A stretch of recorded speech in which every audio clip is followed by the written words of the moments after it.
తాము రేవంత్ లా ఢిల్లీ గులాములం కాదని పోరాటం తమ రక్తంలోనే ఉందన్నారు కేటీఆర్.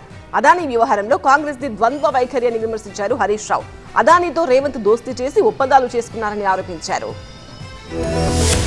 తెలంగాణ సీఎం రేవంత్ రెడ్డి విమర్శలకు ఎక్స్ వేదికగా కౌంటర్ ఇచ్చారు BRS working president KTR. Revanth పెళ్లికి పోతున్నారో పేరెంటానికి పోతున్నారో తమకు తెలియదన్నారు. 28 సార్లు ఢిల్లీకి వెళ్లినా కనీసం 28 రూపాయలు కూడా తీసుకురాలేదని, రాజ్యాంగబద్ధంగా మినహా ఈ ఏడాదిలో అదనంగా కేంద్రం నుంచి ఒక్క రూపాయి కూడా తెచ్చింది లేదని ఆగ్రహం వ్యక్తం చేశారు. ఈడీ దాడుల నుంచి తప్పించుకోవడానికి 5 స్టార్ హోటల్లో చీకట్లో కాళ్లు పట్టుకున్నది ఎవరో అని కామెంట్ చేశారు. బడేబాయ్ చోటేమియాల వ్యవహారం ఎవరికి తెలియదంటూ సెటైర్లు వేసిన కేటీఆర్ తాము రేవంత్ లా ఢిల్లీ గులాములం కాదని, పదవుల కోసం పెదవులు మూసుకున్న చరిత్ర రేవంతే అని ఆరోపించారు.